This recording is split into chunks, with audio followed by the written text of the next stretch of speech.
estemos sanos. Eso es lo primero. O sea, no podemos andar aconsejando a otros si nosotros no hemos sido aconsejados.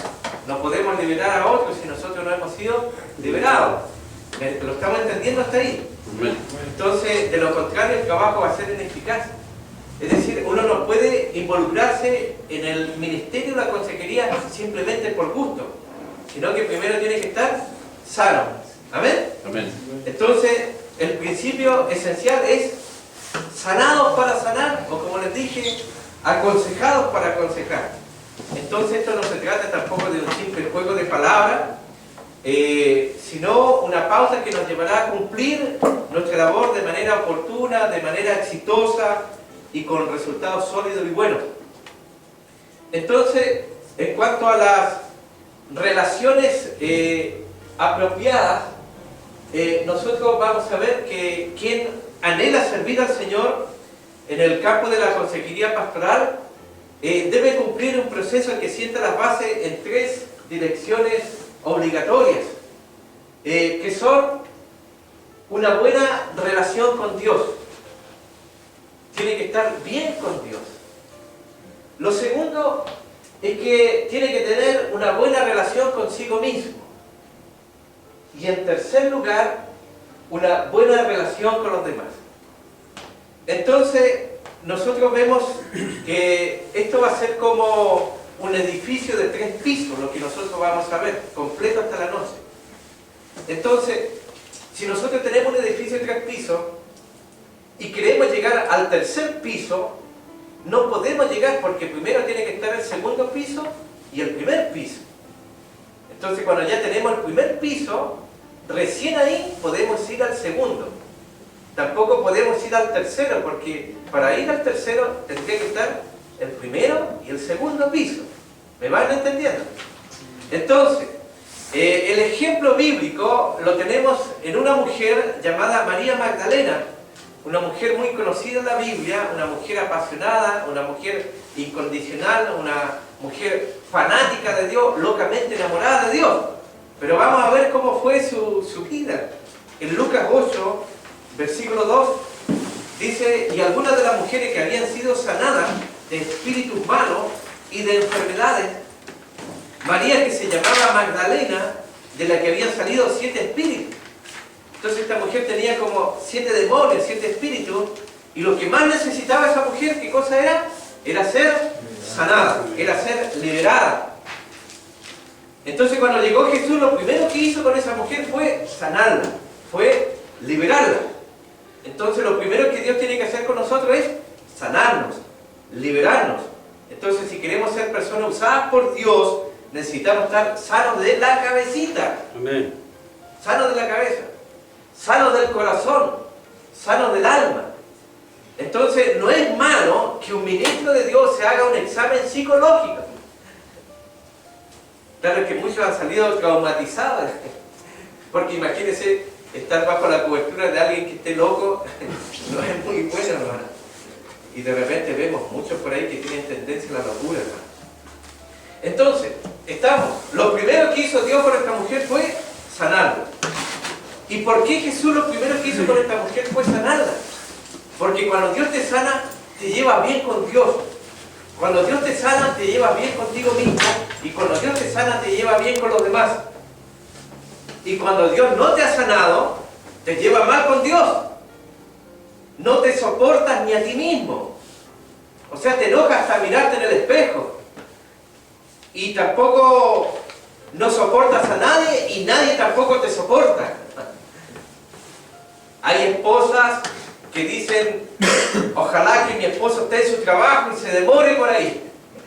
Mientras más se demore en llegar a la casa, mejor. Porque no lo aguantan, por hermano. Cuando llegan los perros aúllan, salen arrancando, porque ni los perros lo aguantan, hermano. ¿Cómo será eso, hermano? Una persona que no tiene ni de amigo ni un gato, pues, hermano, porque ni al gato lo soporta, hermano. Entonces es una persona que necesita ser sanada. Entonces en Filipenses vemos que Pablo dice en el verso 12, en donde leímos: no que lo haya alcanzado ya, ni que ya sea perfecto, sino que prosigo para ver si logro hacer aquello por lo cual fui también nacido por Cristo Jesús. Y luego dice, hermanos, yo mismo no pretendo haberlo ya alcanzado, pero una cosa hago, no dice dos, una cosa. ¿Y qué cosa hace? Olvidando ciertamente lo que queda atrás y extendiéndome a lo que está delante. ¿Amén? Entonces, él hacía una sola cosa, olvidando ciertamente lo que queda atrás. Entonces, de los que están aquí, yo no sé cuántos saben que hay un tiempo para todo. ¿Cuántos saben que hay un tiempo para todo? Y lo más triste de la vida es perder el tiempo. Y yo no me estoy refiriendo al tiempo de perder el tiempo mirando tele o leyendo una novela, una revista, la cuarta, no sé, en vez de estar leyendo la Biblia. O sea, yo me voy a algo más profundo que eso. Yo me voy a que alguien pierda el tiempo preciso y precioso de Dios, de lo que Dios quiere que nosotros hagamos. Entonces tenemos que entender cuándo es el tiempo de Dios, cuándo es el tiempo de dejar cosas atrás y movernos hacia adelante, porque hay gente que no entiende eso, quiere involucrarse en el ministerio, pero quiere moverse con Dios, pero quiere moverse con todos sus traumas, con todos sus complejos, con todas sus trabas, con todas sus heridas. No sé si me está entendiendo. Y eso no podría ser en el ministerio de la consejería. O sea, nadie podría ejercer un ministerio de consejería si está complejado, si está amarrado, si está atado, si está enfermo. ¿Me está entendiendo? Entonces, usted recuerda lo que le dijo Dios a Abraham. Le dijo, sal de tu tierra y de tu parentela. ¿Y cuándo se lo dijo Dios eso a Abraham? Se lo dijo en el tiempo de Dios, no cuando le era más conveniente a Abraham. Entonces tenemos que movernos en el tiempo de Dios, hermano, no cuando nosotros creamos que es el tiempo más favorable para nosotros, no cuando nosotros ya hayamos crecido los niños, cuando ya tengamos el dinero suficiente, cuando ya tengamos la casa propia, el buen trabajo, la buena paga. Nosotros creemos que ahí, recién en ese momento, podemos movernos hacia adelante y obedecer a la voz de Dios. Pero yo quiero decirle una cosa, que nosotros nunca vamos a tener la habilidad, ni el dinero, ni el tiempo suficiente para hacer lo que Dios nos mandó a hacer, hasta que nosotros nos movamos por fe a hacer lo que Dios nos mandó a hacer. Entonces es muy profundo lo que Pablo dice, ahí en Filipenses. Entonces Abraham entendió el tiempo de Dios y nunca más regresó al lugar de donde salió, porque él lo dejó atrás. Y nosotros, hermanos, tenemos que entender a esta mujer María Magdalena, que cuando vino a Jesús, Jesús la sanó, pero ella su vida pasada la dejó atrás. Entonces, nosotros decimos, Dios perdona, pero al hombre le cuesta perdonarse a sí mismo. Dios ya hizo una obra y nosotros todavía seguimos con el tema. Entonces, esos temas, esos complejos, esos traumas, esas cosas hay que dejarlas atrás. Abraham, cuando Dios lo llamó, él dejó atrás su vida pasada y nosotros no leemos en la Biblia que él se quejara de dónde Dios lo sacó. Usted no va a encontrar eso en la Biblia, que Abraham se haya quejado de dónde Dios lo sacó, o que le haya dicho en algún momento a Dios, con lo bien que me iba en Ur, y mira ahora cómo estoy como peregrino, estoy en un desierto, estoy durmiendo en el suelo, cuando yo tenía una casa bonita y cómoda para vivir. Él pudo haber dicho eso, pero él lo dejó atrás, lo olvidó, lo que decía Pablo. Lo que decía Pablo, decía, una cosa hago. ¿Y qué cosa era? Olvidando ciertamente lo que queda atrás. Entonces, en esta primera parte tenemos que hablar de cosas que hay que dejar atrás. Si queremos movernos en el tiempo de Dios, tenemos que dejar cosas atrás. Y esto va a tener una aplicación diferente para cada uno de nosotros, porque todos nosotros dijimos que somos un mundo diferente, un mundo distinto, con experiencias distintas. Y yo no sé si te has dado cuenta de cosas que nosotros hacemos cuando las cosas no nos salen bien, cuando fallamos en algo, cuando los problemas llegan, es muy fácil caer en algo que se llama la autocompasión. Es decir, autocompadecernos de nosotros mismos. Y algunos se comienzan a preguntar por qué no fui por otra calle, por qué no me casé con otra mujer, no sé, por qué hice aquello, por qué hice esto otro, por qué vine aquí. Entonces comenzamos a autocompadecernos. Y si nosotros no le ponemos remedio a la autocompasión, eso llega a convertirse en una costumbre. Entonces hay gente que tú les hablas hoy, le hablas mañana, le hablas el otro mes, el otro año, y siempre van a estar hablando de lo mismo porque son gente como un disco rayado, hermano. Siempre están hablando de lo mismo. Entonces, mis hermanos, esta gente que es como un disco rayado es gente que vive como en un círculo vicioso. Porque son personas que no han entendido que hay cosas que hay que dejarlas atrás. ¿Amén? Entonces, en esta primera etapa estamos enfocados en nosotros, pero igual ya vaya pensando cómo lo va a enfocar en otro. Entonces, hay que dejar atrás esa autocompasión. Lo que pasó hay que dejarlo atrás. Porque mucha gente siempre se está preguntando por qué me pasó eso, por qué me pasó aquello, y por qué Dios lo permitió. Y muchas veces nosotros hacemos cosas sin pedirle permiso a Dios. Y cuando no nos resultan, decimos por qué Dios lo permitió. Y cuando nosotros ni siquiera le pedimos permiso a Dios y después decimos por qué Dios lo permitió, y en el fondo tratamos de echarle la culpa a Dios. Y ni siquiera le consultamos, así que Dios no tuvo nada que ver con eso. Y por eso muchas veces estamos mal. Así que si nos salió así la historia, esas cosas tenemos que olvidarlas y dejarlas atrás. Amén. Entonces en este lugar no hay nadie que me pueda decir que no tiene algo en su vida que dejarlo atrás, que olvidarlo, porque quizás alguien te haya ofendido, y si alguien te ofendió, ¿qué es lo que tienes que hacer? Olvidarlo y dejarlo atrás. Amén. Quizás en tu vida te han fallado personas, y lo que tú tienes que hacer es olvidarlo y dejarlo atrás. Quizás Satanás te ha dicho que tú no puedes hacer nada, o quizás usó a una persona que te dijo tú no vales nada y nunca vas a poder hacer nada. Lo que tú tienes que hacer hoy día es olvidarlo y dejarlo atrás. Entonces siempre tenemos que recordar que Dios es un Dios de nuevos comienzos. Y eso es lo bueno de Dios. Diga conmigo, Dios es un Dios de nuevos comienzos, de nuevas oportunidades. Y eso es lo bueno de Dios, hermano. Entonces, por eso cada vez que tú intentes comenzar a autocompadecerte con toda la intención que todo el mundo te toque el violín, hermano, recuerda que Dios es un Dios ¿de qué? De nuevos comienzos. Diga nuevos comienzos, ¿no? Entonces Dios te quiere dar un nuevo comienzo, una nueva oportunidad. Entonces hoy día tenemos que proponernos examinar nuestra vida para no pasar basura al próximo día, la próxima semana, al próximo mes, al próximo año. Diga conmigo, yo no voy a pasar basura a la próxima semana. Amén. Entonces lo que tengamos que arreglar, tenemos que ya comenzarlo a arreglar, hermano. Si tenemos que hacer algo por alguien, tenemos que hacerlo ahora ya. Si tenemos que pedirle perdón a alguien, tenemos que pedirle perdón ahora ya. Pero no tenemos que pasar basura a otro día, a otra semana, a otro mes, a otro año. Entonces tenemos que entender que Dios, en su infinito amor, en su infinita misericordia, Él nos da, ¿no es cierto?, un nuevo comienzo.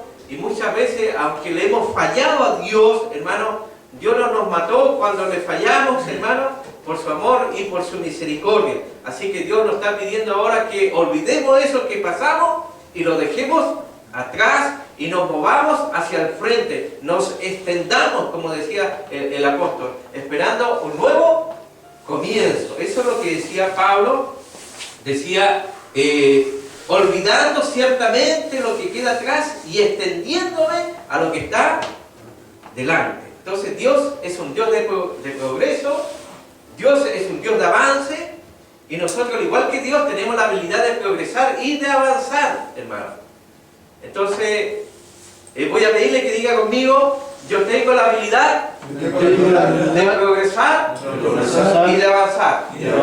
Digámoslo de nuevo, yo tengo la habilidad de progresar y de avanzar. Y que se quede el diablo atascado.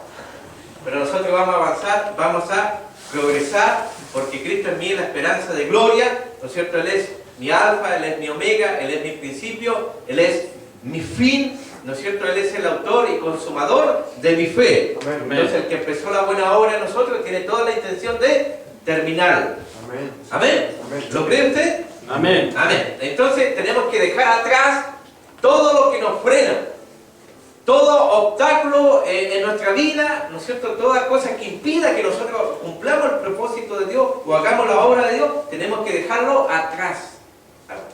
Entonces, todo aquello que en tu vida o en mi vida se convierte en un obstáculo para hacer la voluntad de Dios, para cumplir su propósito, hay que dejarlo atrás, nos guste o no nos guste, porque esto no es un tema de gusto, hermano, sino que hay que dejarlo atrás. Amén. Entonces Pablo dijo, olvidando lo que queda atrás y extendiéndome a lo que está delante.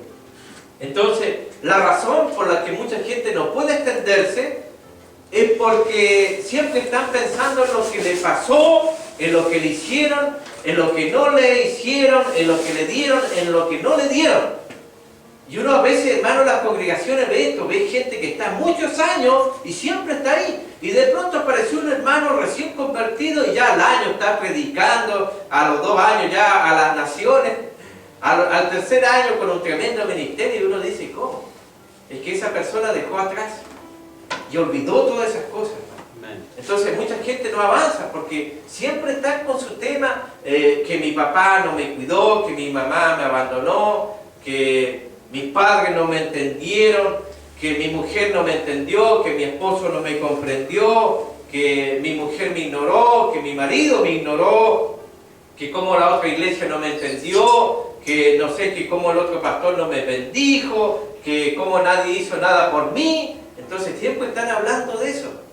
Hay gente, hermano, que tú cuando conversas con ellos se van a acordar de la infancia, de lo que le pasó y de lo que le sucedió. Y eso te está indicando que esa persona todavía no ha sido sanada, liberada y siempre está con el mismo tema y no va a poder extenderse porque tiene que olvidar y dejar esas cosas atrás. Entonces, hasta que no nos demos cuenta que solamente nosotros somos responsables de nuestro destino, y que no es nuestra mujer, no es la hermana, no es el pastor, no es la iglesia. Entonces nosotros vamos a proclamar algo, mis hermanos, diga conmigo, no importa, lo que nadie pueda hacer en contra mía. Si estoy conectado con Dios y he dejado todo atrás, ningún arma forjada contra mí prosperará. Y Jehová cumplirá su propósito en mí. El que comenzó la buena obra en mí va a terminarla. Amén. Entonces, mis hermanos, por ahí ya vamos entendiendo esta primera parte. Esto lo podríamos resumir, esto de Pablo, que la transformación y el crecimiento espiritual constituyen un proceso en la vida de todo cristiano. Proceso. Y lo segundo, que es necesario olvidar el pasado y no vivir atormentados por lo que hicimos o por lo que nos hicieron. Entonces, por mucho que nos esforcemos, no vamos a poder volver el tiempo atrás. No vamos a poder ir y borrar eso que nos hicieron o eso que dijimos. Entonces, es esencial seguir adelante bajo un convencimiento que siempre hay una nueva oportunidad para poder aprovechar. Entonces, siempre hay aspectos que se forjaron al interior de la familia que difícilmente pueden ser modificados a menos que Dios lo haga, y eso tenemos que tenerlo claro. Entonces, todas estas cosas que nosotros somos son como una marca, y de ahí que muchos descubran, por ejemplo, en usted o en mí, cosas que van a ver o hay en nuestros papás y aún en nuestros tíos y nuestros abuelos. O sea, todos nosotros tenemos algo de nuestros papás, de nuestros tíos, de nuestros abuelos, hermano. Entonces siempre tenemos que saber que el que va a sanar de los recuerdos es nuestro Señor, hermano. Por ese proceso de transformación que se desarrolla en nuestra vida.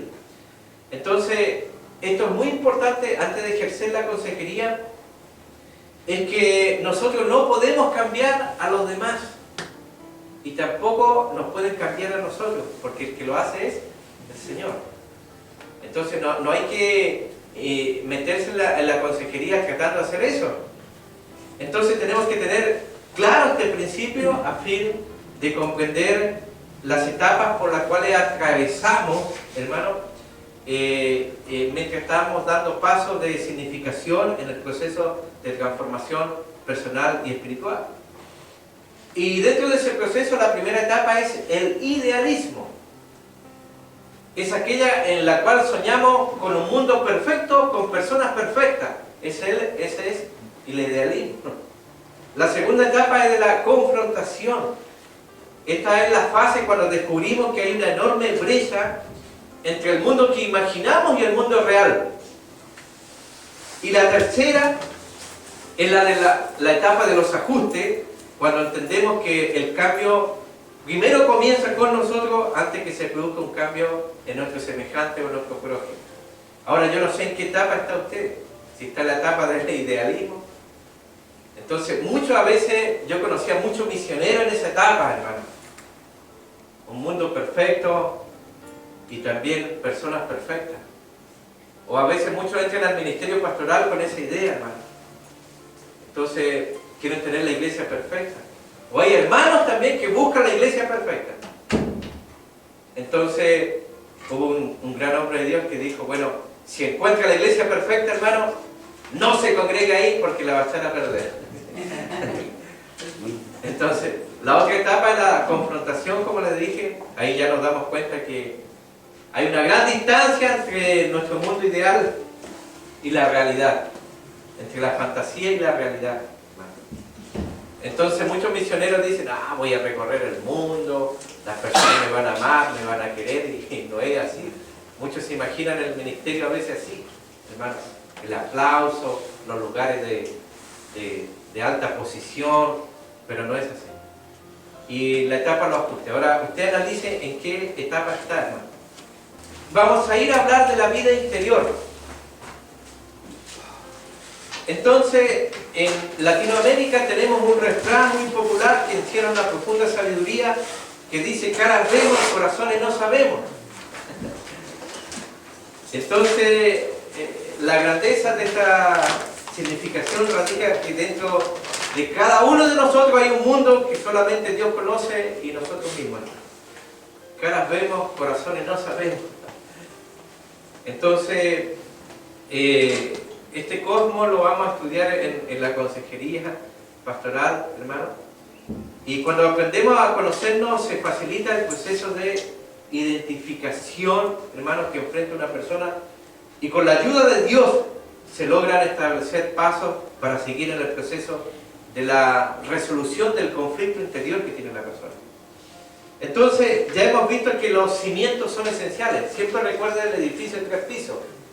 Los cimientos son esenciales para que una estructura pueda soportar varios pisos. La base es muy importante. Por eso es que en psicología pastoral, que es complementaria a la consejería pastoral, se enseña que el niño es como cemento fresco. Usted ve el cemento fresco cuando hace una calle, una solera, usted puede escribir hasta su nombre y va a quedar grabado eso ahí. Pero ya cuando se endurece ya no se puede hacer eso. Pero sí se puede quebrar. Ahí hay que meter chuzo, no sé qué más, picota, no sé. Pero nosotros somos como una grabadora andante. Todo lo que usted ve, todo lo que usted escucha, todo lo que usted siente está quedando grabado en su vida. Está quedando ahí.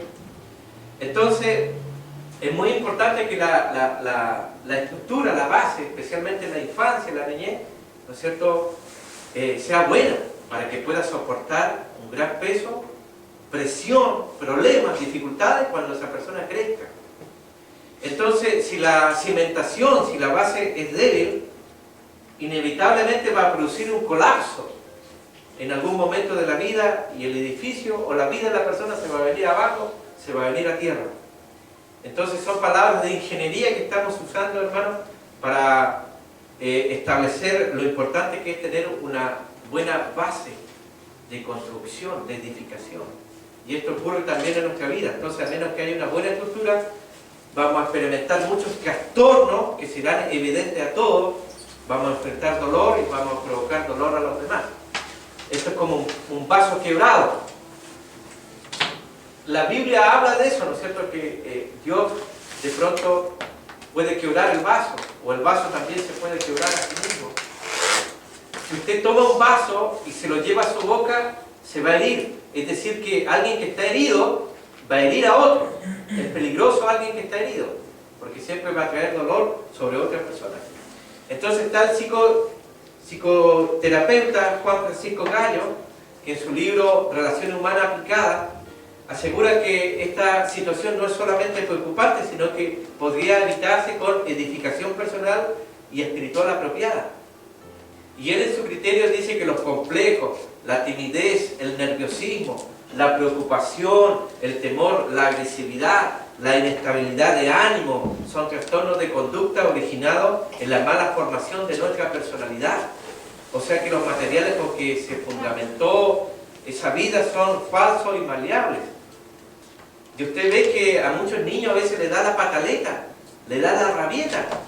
Entonces, usted ve que de ahí ya está generando ya una cementación bastante débil, y según como lo traten los papás, según como los caminen, usted ve todos los papás, la mayoría hace esto, no todo, pero a una cierta edad ya a la calle, ándate, vaya, es para que mire tele, haga sus cosas, estén tranquilos los papás, el papá pueda dormir, la mamá pueda hacer sus cosas, entonces, a la calle. Entonces, rápidamente ya, no, eso significa que no hay ya una conducción, es decir, no hay educación. Los papás tienen que estar encima, ¿para qué? Para guiarlos, para instruirlos, para educarlos. Entonces la mayoría cede. Si el niño llora y le da la pataleta, el mayor, el más grande, el papá, la mamá, no quiere problema. Entonces, ¿qué hace? Cede. Pero si no se cede, ¿no es cierto?, se va a edificar una persona que no va a tener grandes complejos en su vida. Entonces, nosotros en la consejería bíblica tenemos que ver esto que es la personalidad. Entonces, la personalidad es eso.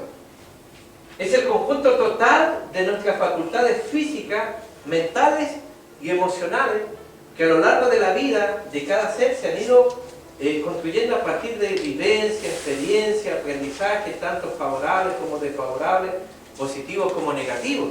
Eso es la personalidad. Algunos dicen, yo tengo más personalidad, o este tiene más personalidad que otro. Así habla mucha gente. Pero por ejemplo, yo coloqué esto en el texto, esto que sucedió hace algún tiempo, una noticia de un hombre que comenzando en la mañana, frente a su negocio de ferretería en una plaza de mercado, procedió a agredir con un destornillador a los transeúntes, a la gente que pasaba, y no había razón aparente para su comportamiento. Entonces las autoridades reaccionaron con rapidez, pero no era fácil detenerlo, y literalmente casi era imposible, porque estaba vuelto loco, y él seguía lanzando ataques con esa herramienta, y los intentos de los policías por detenerlo, bueno, generaron una violenta pelea, una gresca muy grande, y las diferencias se zanjaron cuando se le soltó un balazo al policía y el hombre cayó muerto.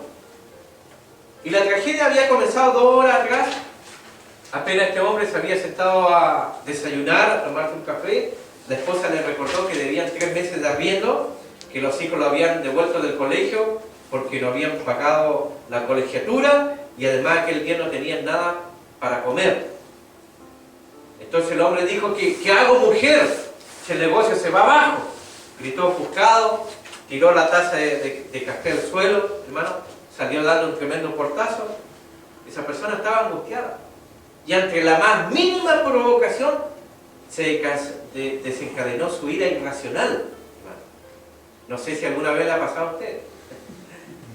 Entonces, alguien que presenció la escena que se dio, dijo, a este hombre lo mató la desesperación. Y tenían razón, hermano, porque él estaba atravesando por un mal momento que se dimensionó como producto de los problemas en su personalidad. Y a mucha gente le pasa, hermano. De pronto perdió el control, hermano. Entonces muchos de ustedes acá se ven con cara de santo, hermano, con cara de muy... Pero si yo de repente, no sé, voy y le aprieto el cuello, hermano, capaz que más de hermano me pesca, ¿cómo? Son como chocaditos, hermano, que usted lo toma. Entonces un hombre en la antigüedad, hermano, a quien se consideraba un ejemplo delante de Dios de los hombres, me refiero a Job, que era como la esencia de la rectitud de un hombre, se encontró en un abrir y cerrar de ojos, hermano, en una penosa situación, porque él perdió sus posesiones, en un absurdo accidente murieron sus hijos, y para coronar, hermano, la sucesión de incidentes trágicos, evidenció una enfermedad que no podían controlar los médicos de su época. Entonces fue una presión externa que golpeó su vida y su personalidad. Y en su desesperanza le escribió, ahí en Job capítulo 3, vea lo que dice en el tercer capítulo de Job, en el verso 1 dice, después de esto abrió su boca y maldijo su día. Miren lo que llegó a decir. Y en el verso 11 dice, ¿por qué no morí yo en la matriz? ¿O expiré al salir del vientre? En el verso 20 dice, ¿por qué se da luz al trabajado y vida a los de ánimo apagado? Verso 24, pues antes que mi pan vienen mis suspiros y mis gemidos corren como agua, porque el temor que me espantaba me ha venido y me ha acontecido lo que yo temía. No he tenido paz, no me aseguré, ni estuve reposado, no obstante me vino turbación. Entonces, ¿ves que esto le pasó a este gran hombre, hermano? Y yo no sé si usted ha visto estas reacciones en amigos, conocidos, en hermanos o en usted mismo. A lo mejor ha exclamado lo mismo. Entonces, yo creo que sin duda le ha ocurrido muchas veces lo mismo. Entonces, hay problemas de personalidad, los comportamientos errados, hermano. Entonces, este es un punto clave que tiene que dirigirse el consejero cristiano, hermano. Es decir, para alcanzar mayor eficacia en la tarea, tanto en el análisis como en el acompañamiento con una orientación fundamentada en la palabra, es necesario que definamos la personalidad. Primero, es importante eso. Entonces, estos rasgos ya dijimos que son distintos en cada persona es un mundo distinto.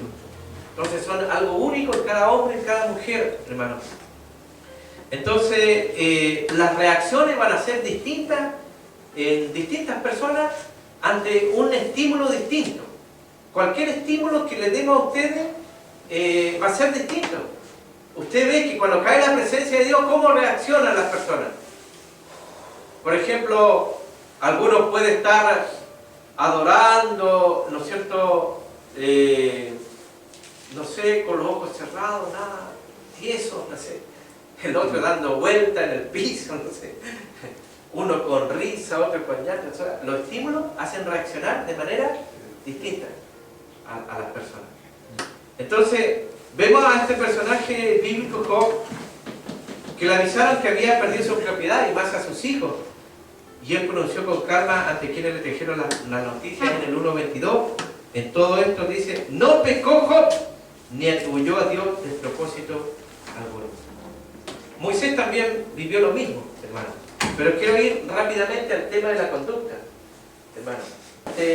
La conducta, hermano, es esto. La conducta es la manifestación de la personalidad. Podríamos decir que la conducta es el lenguaje o medio a través del cual se expresa la personalidad. Entonces, si la persona tiene problema en su personalidad, eso lo va a manifestar en su conducta. ¿Me va entendiendo? Ahí lo va a manifestar. Entonces, si tenemos una personalidad que tiene conflicto y problema, vamos a reflejar mucha anomalía en los hechos, es decir, en la conducta, en lo que hacemos. Es decir, nadie que enfrente desórdenes tiene una conducta equilibrada. Entonces, hay personas aparentemente calmaditas, hay personas que hablan muy despacio, muy serenas, hermano. Y hay otras que tú le dices, buenos días, ¿qué? Buenos días, te dice rápidamente. Son personas que explotan rápido. No sé, no le devolvieron 10 pesos y ¿qué se cree? ladrón, me está robando la plata. O sea, son personas que inmediatamente estallan rápidamente. Y hay otras que no, hermanos, que no estallan tan rápidamente, pero cuando estallan son bombas atómicas. Ahí hay que salir arrancando rápidamente. Entonces, se demoran un poquito más nomás, pero a veces los que son más concentrados, hermano, o en controlar sus emociones, cuando estallan, ahí sí que son problemáticos. O sea, estallan muy fuerte, hermano. O sea, de manera muy fuerte. Por eso hay que salir arrancando ahí. Entonces, hay muchas personas que también han tratado simplemente de disimular o aparentar que son realmente calmados. Pero cuando viene el estímulo, ahí sale ese problema de la personalidad y eso se refleja en la conducta, hermano. Entonces, cuando nosotros llegamos a Jesús, Él nos puede tratar, hermanos, puede mejorar, transformar nuestra personalidad y por ende nuestra conducta. Amén. Vamos avanzando y nosotros vamos a ver esto que tiene que ver con expulsar. Una vez yo les he dicho a los hermanos que en la cabeza llevaba el número 7 agujeros, 2 en sus narices, 2 en sus ojos, 1 en la boca y 2 en los oídos. Ese es el número 7. Pero tenemos una boca y 2 oídos, y eso significa que tenemos que escuchar más que hablar. Entonces, en España, hermano, hay un servicio que son consultorios para que la gente vaya simplemente a ser escuchada. Es como el fono brujo que salió la otra vez acá, hermano, en Chile. Llame ya, decían así. Entonces, la gente llama. O sea, hay mucha gente que tiene emociones que están ahí represadas en su interior y quieren salir afuera. Y el mayor anhelo de ellos es encontrar a alguien que los quiera escuchar. Entonces, en la consejería no es como en la predicación o la homilética, que hay que ser bueno para hablar. No, aquí hay que ser bueno para escuchar solamente. Entonces, siempre en la consejería, la clave es que usted escuche los problemas de otros, no que le vaya usted a contar sus problemas, por hermano. Va a ir al hospital y le va a ir a contar todos sus casos. Lo deja peor. Y eso pasó acá una vez, hermano, una inconversa que fue a una casa. La hermana estaba mal y la hermana decía, tenga fe, hermana, en el Señor. Ya estaba quebrada ya por la hermana, pero la otra era inconversa, pues, hermana, no era el ideal. Entonces, vamos a ver esto, hermano, el papel, el consejero y su papel cuando escucha. Entonces, la consejería pastoral reviste un papel muy importante en la iglesia. Nosotros vemos que en muchas iglesias, hermano, a veces pasa esto, llega gente, hermano, se salva, se congrega, pero rápidamente deja de ir, hermano. Y uno tiene que preguntarse por qué. La razón es que no encuentran nadie que se interese realmente por esas personas. O sea, la gente que llega porque enfrenta problemas, porque andan en búsqueda de respuestas, hermano, a sus interrogantes, y no hay nadie que los escuche ni los atienda. Entonces todo pasa por ahí, porque nadie se sentó con ellos y le dijo a él, cuénteme, ¿cuál es el? Yo lo voy a escuchar, ¿no? Entonces eso es muy importante. Entonces el consejero tiene que preocuparse de las personas, hermano. Entonces Isaías 40:11 dice, como pastor apacentará su rebaño, en su brazo llevará los corderos, en su seno los llevará, pastoreará suavemente la reserva libre. Entonces el ministerio de la iglesia no va a ser eficaz en la medida en que el bienestar de las almas no represente la preocupación mayor, hermano, en nuestro corazón. Si las miramos con indiferencia, hermano, iremos en la contravía de una actitud, hermano, que la Biblia está declarando. En Marcos 6:34 dice que y salió Jesús y vio una gran multitud y tuvo compasión de ellos porque eran como ovejas que no tenían pastor y comenzó a enseñarles muchas cosas. Entonces, una tarea de la consejería es tener compasión de las personas que no tienen a Cristo como su único y suficiente Señor y Salvador. Y si no tenemos esa compasión, bueno, tenemos que buscarlo a través de la oración, buscar, ¿no es cierto?, para que ese amor de Dios esté en nuestra vida, estemos empapados completamente llenos de amor, ¿no es cierto?, por almas, por vidas. Y lo segundo, escuchar, que es muy importante. Y para eso hay que dominar la tendencia de hablar. Eso es muy importante. O sea, lo importante es que para esto usted mejor establezca una cita. Es lo mejor. Si alguien le dice, mire, quiere hablar con usted, usted le diga, mire, dígame de qué se trata el asunto. Eso es bien importante, hermano. No está en el texto. Pero usted le dice, dígame de qué se trata el asunto. Así en cortito, ¿no? Para que yo tenga una idea. Si es muy complejo, si es muy difícil, usted se prepara para eso. Y usted establece una cita en la que usted tenga tiempo, porque usted no le va a decir, ya bueno, váyame diciendo y ya usted ya está, tiene 0 minutos, o va a estar así 10, 9, porque eso no, es muy malo. Entonces, la tendencia común entre quienes ocupamos grados de responsabilidad o de liderazgo, ¿no es cierto?, en la iglesia, es que hablamos más de lo que escuchamos. Entonces, en los evangelios se encuentran muchas escenas en las que el Señor, bueno, le dio prioridad a escuchar, permanecer en atenta escucha, tomando atención de lo que las personas dicen. Otra cosa bien importante es que cuando alguien hable con usted, si es que usted está en su casa y alguien quiere hablar con usted y usted le dice, muy bien, lo voy a escuchar, pero usted está mirando la tele, usted dice, dígame nomás. O usted está lavando la loza, o haciendo el aseo, o usted está trabajando en su taller y usted le dice, dígame nomás. No es la idea. O sea, para poner atención hay que dejar de hacer las actividades que uno está haciendo y sentarse y escuchar. No siga haciendo sus cosas, sus quehaceres, mirando la tele, o escuchando la tele y escuchando a la persona. Entonces hay que parar la actividad, cesar, y ahí escuchar a la persona. ¿Amén? Entonces, nosotros nos damos cuenta de que hay que darle plena libertad a la persona que se exprese. Eso es muy importante, sin poner límites, hermano. No estar así cada ratito como dándole señales de que, mostrándole su reloj, porque cuando uno le muestra el reloj a la otra persona, es que no es que se haya comprado un reloj nuevo, sino que le está tratando de decir esto, vaya parando porque ya me tengo que ir y cosas por el estilo. Entonces, eso es muy importante, porque hay personas que de repente sufren de estas cosas. Es como una persona que una vez fue al doctor, imagínate, fue al doctor y le dijo, doctor, sabe que nadie me hace caso. Y el doctor dijo, ¿qué pasa el siguiente? Eso ya es colmo. Y el doctor no hizo caso, hermano. Entonces, no hay que tener esa actitud, hermano. Ahora, dentro de los métodos de diagnóstico, hermano, vamos a ir a ver esto, está el directivo y el no directivo. Bueno, el directivo es aquella técnica en la cual el consejero asume el papel similar a un médico, es decir, toma la información del paciente, de la cual obtiene mediante la formulación de preguntas y luego hace un diagnóstico con fundamento en la evaluación y prescribe los remedios.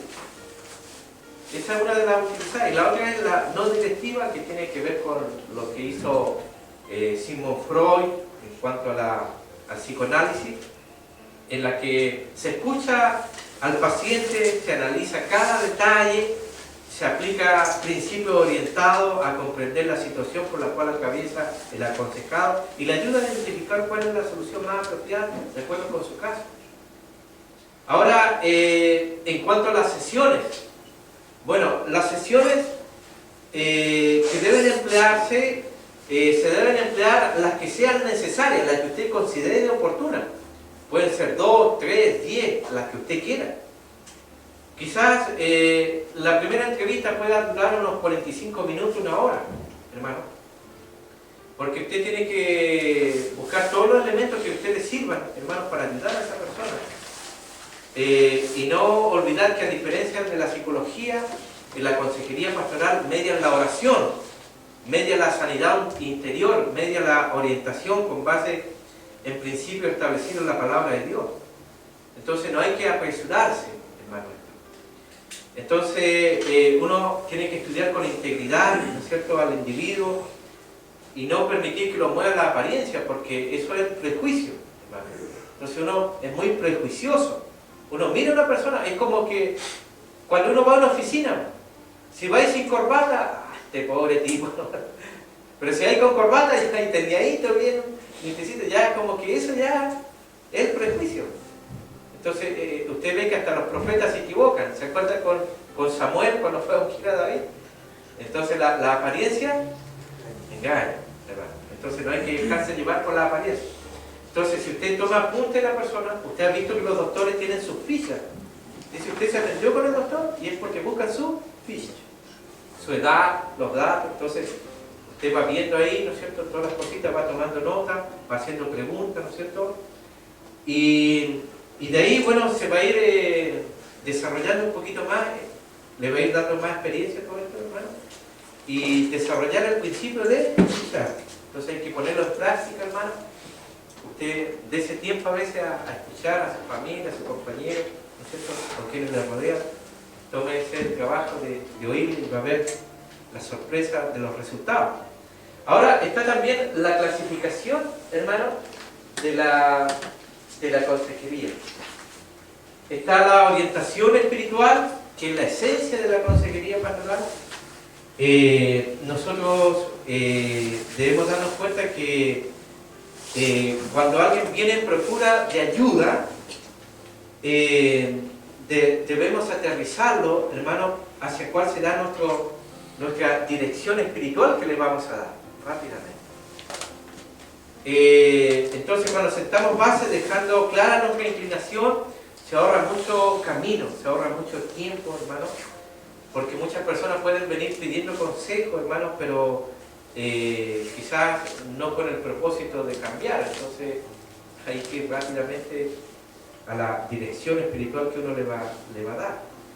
Entonces, muchas personas en su actitud encierran el pecado, y ese pecado ustedes saben que tiene que ser corregido conforme a lo que Dios espera de nosotros.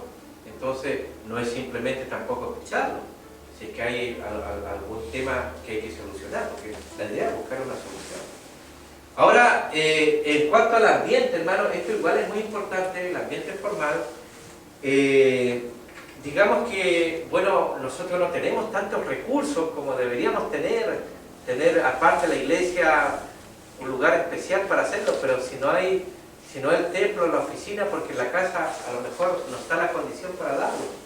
Pero nunca encerrarse un hombre con una mujer a solas.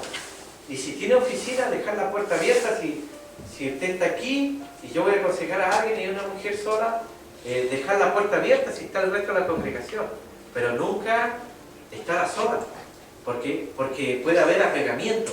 Igual si una consejera y el consejero o el aconsejado es un varón, tiene que entender que puede haber apegamiento sentimental. O sea, imagínate que esa mujer nunca tuvo un hombre que se interesa, no sé, y puede encontrar eso en el consejero, y se va a pegar al consejero o la consejera. Entonces, eso es muy importante. Lo otro es tratar rápidamente de quebrar el hielo, hermano, para que haya suficiente confianza, para que se pueda la persona decir lo que realmente siente. Entonces, si usted es un consejero de varón y ella es una mujer, ojalá pudiera estar su esposo, o bien su esposo es suya, en ese caso. ¿Amén? Lo otro es brindando apoyo.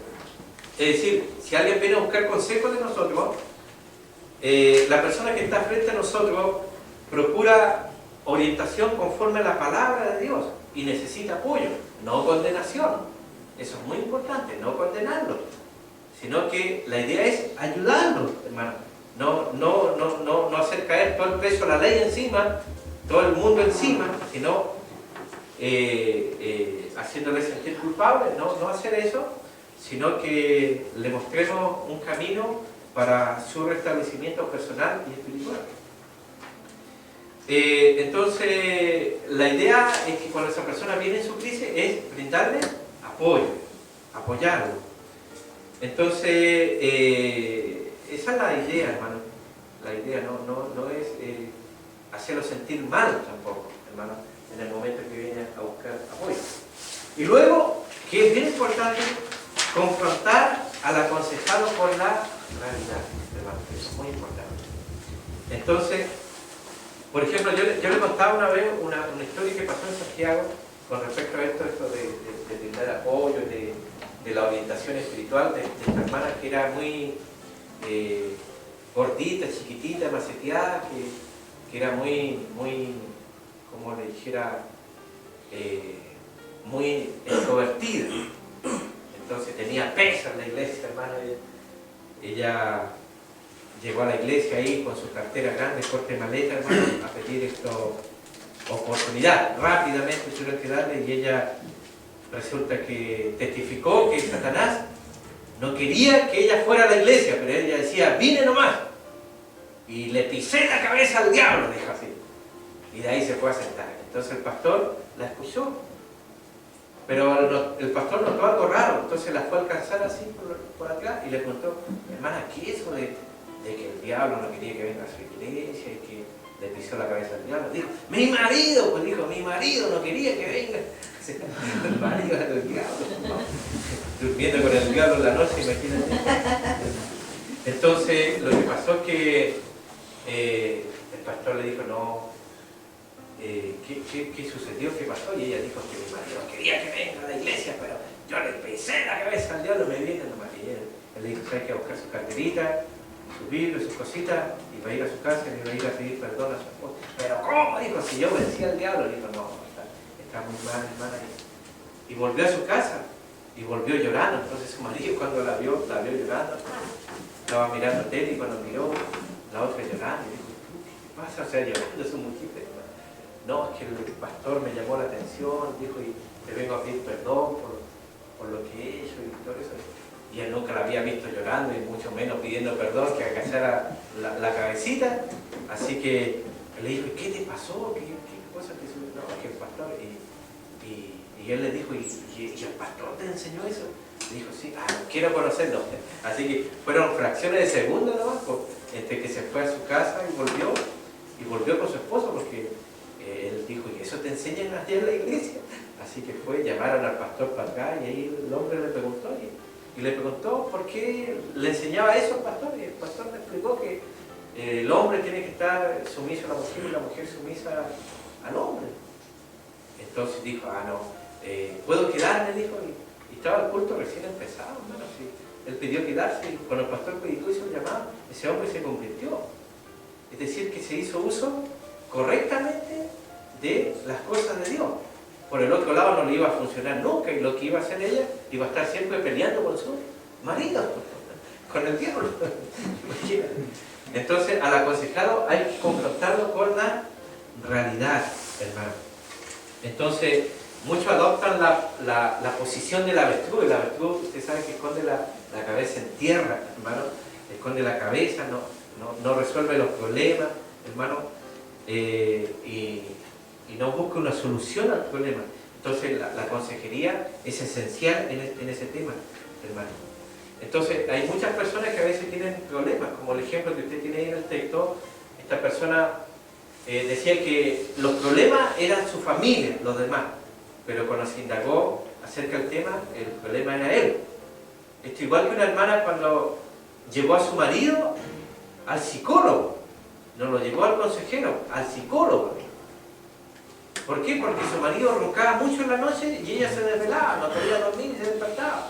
Y le dijo, aquí está, doctor, aquí está el problema. Aquí está mi marido, dijo. ¿Y cuál es el problema? Es que ronca toda la noche y yo no puedo dormir. Entonces el psicólogo lo escuchó nomás y después le dijo, ¿sabes? Aquí, en primer lugar, su esposo no tiene ningún problema. Y le dijo, ¿cómo no tiene ningún problema si ronca toda la noche y ronca fuerte? Le dijo, no, si no tiene ningún problema, si él duerme tan bien que ronca. Y la persona que tiene el problema es usted, porque usted es la que puede dormir por los ronquidos de tu marido. Pero usted es la que tiene el problema.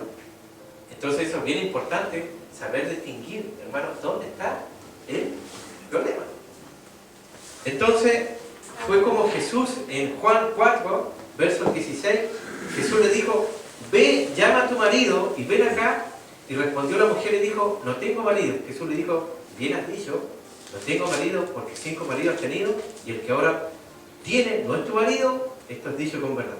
Le dijo la mujer, Señor, me parece que tú eres profeta. Entonces lo confrontó con la verdad. Eso es muy importante, hermano. Entonces, ¿por qué es tan importante confrontar a las personas con la verdad, hermano? Porque quizás sea el último en percatarse de sus errores. Entonces, las personas muchas veces incurren en ese tema, hermano. Y nuestra labor entonces es que si se trata de pecado, ¿no es cierto?, el aconsejado afronte la situación, hermano, en la que ha incurrido y confiese a Dios y se arrepienta y cambie su actitud, no solamente que se arrepienta, sino que procure también mantener eso, hermano, que reconozca el error, hermano, para que se pueda avanzar en el proceso de cambio y de crecimiento. Ahora, antes de terminar esta partecita, no hay que presionar la decisión del aconsejado, hermano.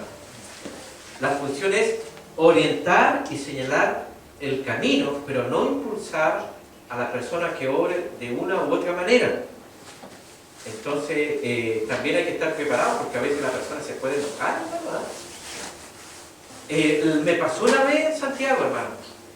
Yo tenía que compartir piezas con 4 más, hermano, y tuve que, en mucho tiempo tuve que compartir piezas con muchos. Entonces, todos eran universitarios, que estudiaban Derecho, estudiaban muchas carreras muy elevadas, y había uno de ellos, hermano, que él se entrenaba en el espejo, hermano, todas las mañanas. Hola, ¿cómo estás? Yo bien, ¿y usted cómo está? Y él se entrenaba, hermano. Entonces, él vivía una fantasía, pero le iba bien, hermano. Él hizo muchos comerciales, viajaba mucho a muchos lugares, hermano, y se metía en muchos lugares, hermano. ¿Por qué? Porque él se entrenaba. Una vez cuando lo conoció mi mamá, dijo, nunca había visto un joven tan educado. ¿Cómo está? O sea, te impresionaba, hermano, porque él se entrenaba, hermano, y siempre andaba metiéndose por distintos lugares. Pero yo nunca lo apuré, hermano, sino que una vez tuvimos que quedar solos en el lugar. Entonces él estaba en otra pieza y dijo, tío, voy a dormir acá. Entonces él le empezó a interesar cuando me veía hacer los temas, las predicaciones. Entonces una vez me pidió un libro y los otros lo quedaron mirando, ¿qué iba a hacer con ese libro? ¿Qué cosa iría a hacerse pasar por ahí? Entonces esa noche se quedó conmigo y de pronto llegó el momento, hermano. A eso como a las 2 de la mañana llegó el momento. Y ahí lo confronté con su realidad. Me escuchó, hermano, durante mucho rato, no dijo nada, hermano. Lo único que hizo, se fue al baño, estuvo allá como 1 hora más, vino, se acostó, no me habló nada, hermano. Y de pronto, hermano, me dice, me echaste a perder mi mundo. Me echaste a perder mi vida, claro, porque no había estado bien. Pero él vivía con eso, hermano, él vivía en otro mundo, estaba fantaseando, hermano. Pero él no podía seguir así. Él se entrenaba, se escuchaba a cualquiera hablar y una vez cuando lo invité a una iglesia, el pastor que nos recibió, una iglesia inmensa, el pastor apenas nos saludó, dijo, hoy día nos vamos a gozar. Él se tomó al tiro esa palabra. Llegamos allá, donde estaban todos los otros universitarios, nos vamos a gozar acá. A hablar igual. Se las pegaba todas, hermano. Entonces, hermano, no solamente hay que confrontar a las personas con la realidad, sino a veces ofrecerles una alternativa a través de la educación, hermano. Es como reaprender, hermano. Hay muchas personas, hermano, que tuvieron malos hábitos ya de niños. O sea, fueron personas desordenadas y cuando crecen son desordenados.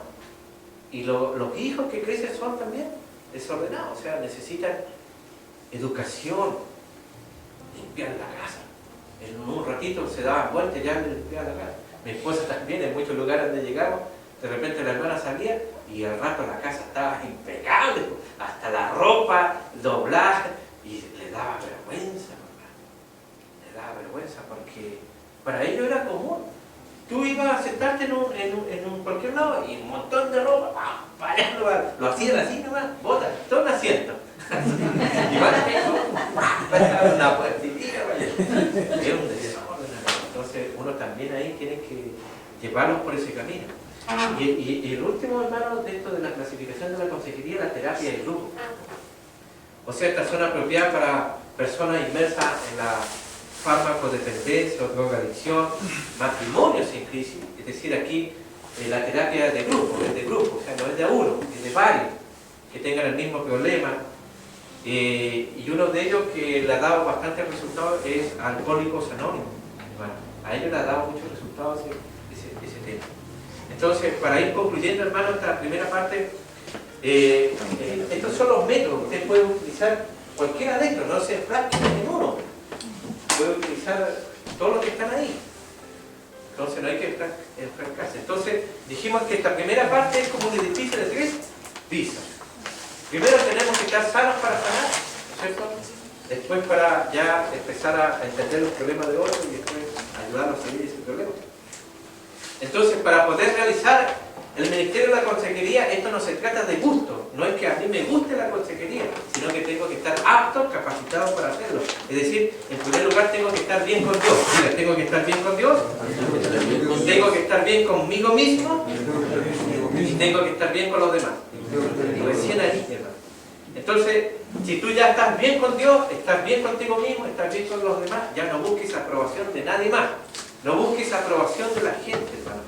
Si estás bien con el Señor, ¿no es cierto? Ya estás aprobado por el Señor, así que ahí sales del sistema y atrévete a ser distinto, hermano, aunque te juzguen y te critiquen, hermano, porque ya estás bien contigo mismo. Amén. Entonces estas cosas ya no te van a afectar y confiesa la palabra, es decir, lleva la palabra de fe en beneficio de los demás. Amén. Y si tú haces eso, Dios te va a dar un espíritu de conquista.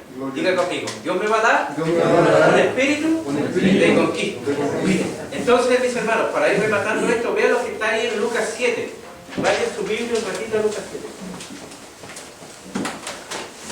Estoy volviendo a estas mujeres que llegaron al Señor y fueron sanadas y realizaron un tremendo ministerio. En el verso 36 está esta mujer pecadora que entró a la casa de Simón, el fariseo, donde estaba Jesús, y lo primero que se produjo fue un silencio. ¿Sabe por qué? Porque ella era una prostituta. Y ella fue directamente a los pies del Señor y empezó a llorar y enjugó sus lágrimas. Entonces, cuando uno es un conquistador, hermano, uno sabe que Dios lo ha aprobado, ¿no es cierto? Y uno no le pide permiso a nadie, ¿no es cierto? No importa los comentarios que hayan alrededor, ¿no es cierto? Ella no fue en busca de la aprobación de nadie, sino que ella fue a adorar al Señor. Entonces hay que desarrollar ese espíritu de conquista y adorar al Señor. Lo segundo, diga conmigo, Dios me librará, de todo mi pasado, y seré usado por Él. Tercero, diga, yo determinaré la atmósfera donde estoy. Amén. Entonces ella entró y ¿qué hizo? Rompió el frasco, hermano. No lo abrió, lo rompió. Diga, lo rompió. ¿Y qué pasó con la casa? La casa se llenó de perfume. ¿Y qué hizo Simón? Simón comenzó a criticarlo. Pero a ella no le importó. Es decir, Simón no determina la atmósfera donde tú estás. Tú la determinas. Diga conmigo, yo la determino. Eso es muy importante. Entonces, no importa el ambiente que haya en tu trabajo, hermano. No importa que te hagan macumba, hechizo, no sé. Que haya crítica, hermano, tú simplemente rompe el frasco y di, Señor, yo determino la atmósfera en este lugar. Amén. Entonces, cuando tú, en el lugar donde te mueves, tú dices, bueno, yo voy a adorar al Señor en este lugar, voy a quebrar mi vida y voy a cambiar este lugar en un santuario de alabanza porque estoy aprobado por ti, estoy bendecido, estoy justificado, estoy redimido, soy salvo, soy tu hijo y además te amo y tú me amas. Amén. Amén. Entonces hay que mantenerse firme en la palabra. Es que yo me estoy tomando de esta mujer, María Magdalena, o la otra mujer, hermano, porque fueron personas tan que vivían tan traumatizadas, hermano, tanto ellas mismas como por la sociedad, hermano. Y cómo llegaron a hacer este tremendo ministerio, porque ellas se mantuvieron firmes en la palabra. Entonces, no hay que negociar con Satanás, hermano. Diga al diablo, diablo, ya he confesado la palabra y soy un conquistador. Diga, soy un conquistador. Y si te viene a atacar, ¿qué vas a hacer? Vas a declarar, no negocio. Yo ya he determinado la palabra, ¿no es cierto? Y me paro en la palabra de fe. Entonces vemos que Jesús le dijo a Simón, vine a tu casa y no me diste un beso, pero esta mujer que está llorando me besó y lo único que yo quería era un beso. Entonces la gente que está aprobada por Dios, hermano, la gente que está bien con Dios, bien consigo misma, bien con los demás, sabe besar al Señor. Amén. Pero los que buscan criticar, enjuiciar, ¿no es cierto?, no saben ser un buen anfitrión, hermano, de la presencia de Dios. No sé si está tomando cabecita, pero si no, diga conmigo, en los próximos años, voy a cambiar la atmósfera de mi ciudad. Diga, la vamos a determinar nosotros, los hijos de Dios. Y eso es muy importante, hermano, que nosotros aprendamos a determinar la atmósfera donde estamos, hermano. No dejemos que otro lo haga, sino que nosotros lo vamos a hacer. Entonces, transforma la atmósfera de tu trabajo, determínala tú, no importa lo que haya, si hay insultos, si hay, no sé, crítica, donde tú entres, quiebra tu frasco, quiebra tu vida, ¿no es cierto? Y la atmósfera va a cambiar, la atmósfera será llena, ¿no es cierto? Porque cuando el perfume se mezcla con la presencia del Señor, todo cambia. Diga, todo cambia. Entonces Jesús murió y resucitó para que nosotros estemos aprobados por Dios, ¿no es cierto?, por siempre y para siempre. Así que tenemos que romper el frasco y adorarle, hermano. Entonces, a María Magdalena, por ejemplo, hermano, cualquier iglesia la hubiera escondido, hermano. ¿Por qué? Le hubieran dicho, no vayas a predicar, no vayas a evangelizar, porque vas a dar mal testimonio, ¿no es cierto?, vas a ser un mal representante del ministerio por tu currículum. Pero la Biblia dice que esta mujer, cuando muchos huyeron, ¿no es cierto?, ella estuvo en la cruz. Lo dice Juan 19:25, dice, estaban junto a la cruz de Jesús, su madre, y la hermana de su madre, María, la mujer de Cleofas, y María Magdalena. ¿Y estaban dónde? Junto a la cruz. Di junto a la cruz. Entonces la última persona que permaneció junto a la cruz fue una mujer. Una mujer que venía complejada, que venía con muchos traumas, hermano, y estaba ahí en la cruz. Diga, en la cruz. En la cruz. Ahí estaba la que tenía siete espíritus, la que estaba, la ex endemoniada, estaba junto a la cruz. Diga, junto a la cruz. ¿Por qué te incito tanto junto a la cruz? Porque tienes que saber pararte junto a la cruz, hermano. Porque en la cruz ahí está tu victoria, ahí está tu bendición. Entonces cuando todos habían huido, ella quedó junto a la cruz. Diga, junto a la cruz. Y nosotros los hombres, que los creemos los más machotes, los más valientes, todos habían huido para salvar su propia vida. Pero esta mujer se había quedado junto a la cruz. Y no solamente estuvo junto a la cruz, sino que también estuvo en la tumba vacía. Y fue la primera en enterarse, hermano, que la tumba quedó vacía. Amén. Lo dice Juan 21. Dice, el primer día de la semana, María Magdalena fue de mañana haciendo aún oscuro al sepulcro. ¿A dónde fue? Al sepulcro, diga al sepulcro. La primera persona en visitar la tumba fue una mujer. Entonces María Magdalena fue la persona que estuvo en la cruz y estuvo en la tumba. Gente que dice, estoy en las buenas y estoy en las malas. No sé cuántos de eso hay aquí. Así que hoy día no le vamos a dar almuerzo, porque hay gente que dice, con almuerzo, sin almuerzo, igual estoy. Entonces, hermano, estas personas se dan cuenta cómo Dios las sanó, les sanó su personalidad, les sanó su conducta. Entonces, esta persona fue una persona que supo pararse junto a la cruz, hermano, junto a la tumba, recibió la aprobación del Padre, hermano, y estuvo junto, ¿no es cierto?, ahí, cuando Jesús resucitó por siempre y para siempre. Entonces, esa era María Magdalena, la ex loca, la ex prostituta, la ex endemoniada, ¿no es cierto?, como ustedes quieran llamarla, fue la primera que dijo, Jesús ha resucitado. Hermano, qué tremendo. Entonces, no tenemos que juzgar a nadie por su pasado, porque quizás sea esa persona que nos predique el más grande mensaje que jamás nunca vayamos a escuchar. Amén. Entonces, la vida, la muerte y la resurrección de Jesús levantó a esta mujer de su estado caído, hermano, y la restauró a su lugar correcto en el reino de Dios, y ahora estaba libre para pararse y exponer el mensaje cristiano del Nuevo Testamento a todo el mundo, porque estaba bien con Dios, estaba bien consigo mismo y estaba bien con los demás. Amén. Qué tremendo, hermano, lo que le pasa a esta mujer.